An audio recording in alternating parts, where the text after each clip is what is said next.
కెనడాలో ప్రస్తుతానికి winter season నడుస్తుంది. మొత్తం మంచుతో కప్పబడింది. టెంపరేచర్స్ బాగా డ్రాప్ అయిపోయినాయి.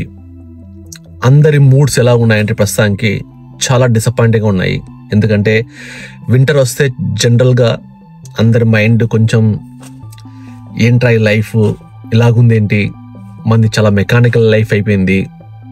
మార్నింగ్ లేయడము, పిల్లల్ని డ్రాప్ చేయడము, ఆఫీస్కి వెళ్ళడము, తీయడము, పడుకోవడము, ఏంటి లైఫ్ అని చెప్పేసి.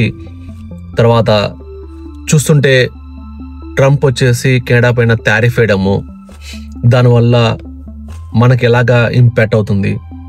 చాలా కంపెనీలు, కార్ కంపెనీలు, ఫోర్డ్ లాంటి కంపెనీస్కి ఇంపాక్ట్ అవుతుంది. వాళ్ళు షట్ డౌన్ చేయొచ్చు, చాలామంది జాబ్లు కోల్పోవచ్చు. ఆల్రెడీ కెనడాలో జాబ్ సరిగ్గా లేవు.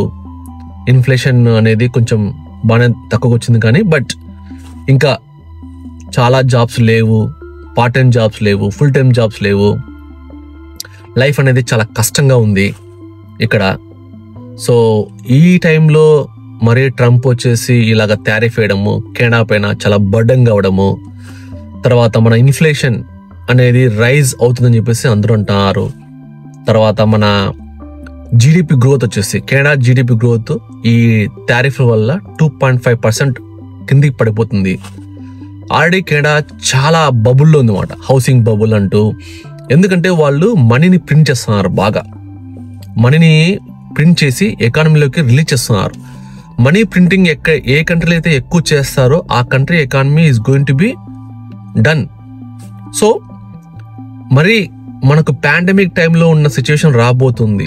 ఈ టారిఫ్ కన్నా సేమ్ ఇలాగే ఉంటే ఖచ్చితంగా మనకు పాండమిక్ టైంలో ఎలాగైతే ఉందో అలాగా మనీని ప్రింట్ చేసి చాలా మందికి జాబ్లు వెళ్ళిపోతాయి.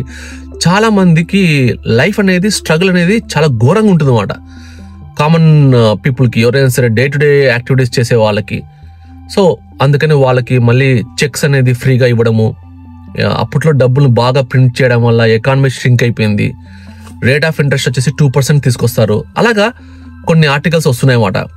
తర్వాత ఇక్కడకు చూస్తే ట్రంప్ టారిఫ్ వేయడం వల్ల ఇక్కడ ఒంటారియో ఫోర్డ్ వచ్చేసి అమెరికన్ ఆల్కహాల్స్ అన్ని LCBO అని చెప్పేసి ఇక్కడ షాప్ ఉంటుంది. ఆ షాప్లోంచి అమెరికన్ ఆల్కహాల్స్ అన్ని తీసేయడము, బై కెనడియన్ ప్రొడక్ట్స్ మాత్రమే అని చెప్పేసి ఇక్కడ ఒక స్లోగన్ అనేది స్టార్ట్ అయిపోయింది. చాలా మంది ఆల్రెడీ ప్యూర్ కెనడియన్స్ చాలా మంది ఇక్కడ ఫాలో అవుతున్నారు.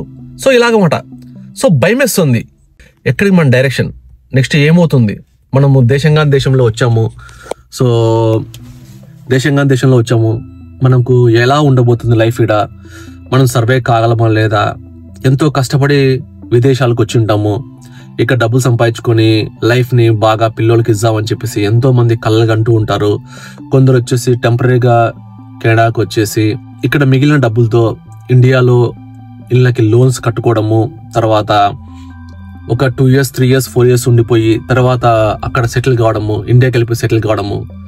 కొందరు కెనడాలో ఉంటే నాకు పెళ్ళిళ్ళు అవుతాయి, సో కొంచెం మంచి పొజిషన్లో ఉంటాను అని చెప్పేసి కొందరు.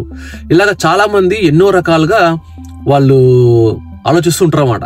ఇలాంటి టైంలో ఇలాంటి టారిఫ్లు, already Canada is in mess up. ఇక్కడ 1 కాదు 2 కాదు ఎన్నో ప్రాబ్లమ్స్ ఉన్నాయి. మార్నింగ్ లేస్తేనే ఒక న్యూస్, స్టాక్ మార్కెట్లు పడిపోతున్నాయి. సో వీటన్నిటి మధ్య తట్టుకొని నిలబడతామా లేదా అని చెప్పేసి చాలా మందికి ఒక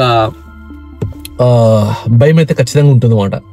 సో నేను చెప్పేది ఏమంటే, నా 2 cents ఏమంటే, నేను ఎప్పుడు చెప్పేది ఒకటే, ధైర్యంగా ఉండండి. సో జరిగేది ఎప్పటికీ జరగకమన్నదు. Always go for your backup plan. ఏముంది బ్యాకప్ ప్లాన్ ఏంది, మనకి సెట్ కాకపోతే సర్దుకొని మన ఇండియాకి వెళ్ళిపోవడమే. లేదంటే కనుక కష్టపడి తట్టుకొని ఆల్టర్నేటివ్ పొజిషన్స్ వెతుక్కోవడము, లింక్డ్ఇన్లో ఎలాగా మనం జాబ్స్ వెతుక్కోవడము, తర్వాత మన స్కిల్స్ని ఎలాగ మనము ఇంప్రూవ్ చేసుకోవడము, మన పైన మనం పెట్టుబడి ఎలా పెట్టుకోవడము, ఇలాంటి వాటి గురించి బాగా ఆలోచించండి. ఖచ్చితంగా మీకు మంచి బ్రైట్ ఫ్యూచర్ ఉంటుంది. ఒకవేళ ఇక్కడ సర్వే కాకపోయినా మనం ఇండియాకి వెళ్ళిపోయినా సర్వే కావచ్చు. ఖచ్చితంగా ఇక్కడ చాలా మటుకు జాబ్స్ కట్ చేయాలంటున్నారు. ట్రంప్ వచ్చేసి ఈసారి అమెరికన్స్ కి ఎక్కువ ఇంపార్టెన్స్ ఇద్దామని చెప్పేసి తను డిసైడ్ అయిపోయాడు. సో అలాంటప్పుడు ఏంటంటే ఫారినర్స్ కి తక్కువ జాబ్స్ ఇస్తారు. సో అలాంటప్పుడు ఏంటంటే ఖచ్చితంగా ఇండియాకి జాబ్స్ ఇవ్వాలా. ఇవ్వకపోతే ఇక్కడ వాళ్ళకి కంపెనీస్ కి బిల్లింగ్ అనేది చాలా హెవీ అవుతుంది అన్నమాట.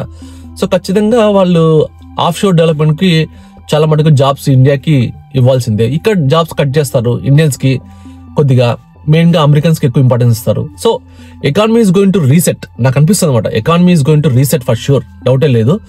ఎందుకంటే కొంచెం టైం పడుతుంది, చాలా మెస్సీగా ఉంటుంది. కొన్ని రోజులు మనకు అమెరికాలో కూడా ఆల్మోస్ట్ చాలా ఎక్స్పెన్సివ్ అవుతుంది, వెహికల్స్ ఎక్స్పెన్సివ్ అవుతాయి, డే టు డే లైఫ్ అనేది కొంచెం కష్టంగా ఉంటుంది ఎవరికైనా సరే.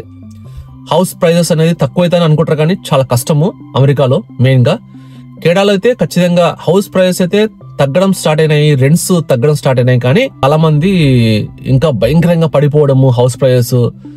సో పడిపోయినా సరే కొనాలన్నా చాలా భయంగా ఉంది. మన జాబ్ ఉంటుందా ప్రస్తుతానికి?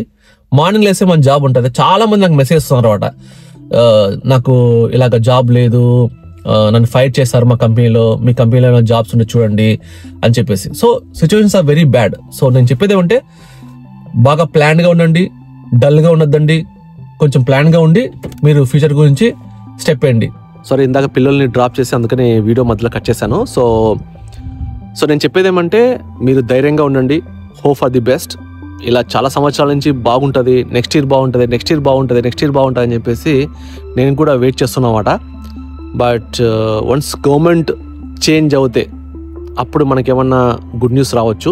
అంటే గుడ్ న్యూస్ అంటే నథింగ్ బట్ పాలసీలో చేంజ్ అవుతుంది, తర్వాత కొన్ని రిఫార్మ్స్ అనేది జరుగుతాయి, ట్యాక్స్ కట్ జరుగుతుంది, జాబ్స్ పెరగచ్చు, ఇమ్మిగ్రేషన్ ఆపుతారు. సో ఇలాంటి ఇష్యూస్ చాలా ఉంటాయన్నమాట. సో అవన్నీ జరగచ్చు. సో అవి జరగడానికి టైం పడుతుంది.